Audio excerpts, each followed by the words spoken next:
সদর উপজেলার কামারজানি ইউনিয়নে সকাল থেকেই ছিল উৎসবের আমেজ। দল বেঁধে সবাই ভিড় করেন ব্রহ্মপুত্র নদের বালুচরে। গ্রাম বাংলার ঐতিহ্যবাহী সব খেলার পসরা সাজিয়ে বসেন প্রতিযোগীরা। ঢোলের তালে তালে ঢেকি খেলার মধ্য দিয়ে শুরু হয় খেলার আনুষ্ঠানিকতা।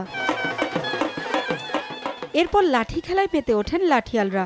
লাঠিয়ালদের চমৎকার সব কৌশলে আনন্দের রাজ্যে নিয়ে যায় সহজ সরল এই মানুষগুলোকে। লাঠি খেলার পরই ছিল ঘোড়দৌড় প্রতিযোগিতা। ৩ বিভাগে অনুষ্ঠিত ঘোড়দৌড়ে অংশ নেয় ২০টি ঘোড়া। প্রতি বছর এমন আয়োজনের ধারাবাহিকতা ধরে রাখা পুরনো খেলাগুলোকে নতুন প্রজন্মের সামনে তুলে ধরার অনুরোধ করেন দর্শকরা। ঘোড়া খেলা দেখলাম, লাঠি খেলা দেখলাম, তারপর ঠিক খেলাও দেখলাম। দেখি আমাদের খেলাগুলো আসলে ভালো লাগলো। নতুন উদ্যোগে আমরা আবার শুরু করে পুরাতন ঐতিহ্য আমরা বজায় রাখার চেষ্টা করতেছি। তরুণ প্রজন্ম এগুলোর দিকে বেশি গুরুত্ব দিচ্ছেন না।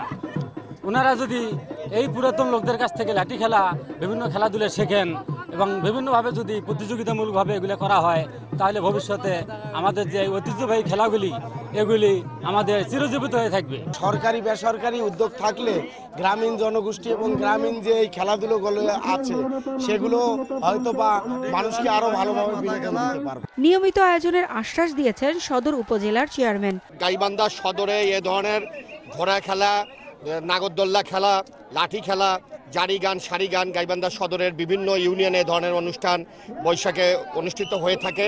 প্রত্যেক বছর যাতে এই ধারাবাহিকতা যাতে অব্যাহত থাকে সেজন্য কার্যকর পদক্ষেপ গ্রহণ করব। পরে বিজয়ীদের হাতে পুরস্কার তুলে দেওয়া হয়। সময় সংবাদ, গাইবান্ধা।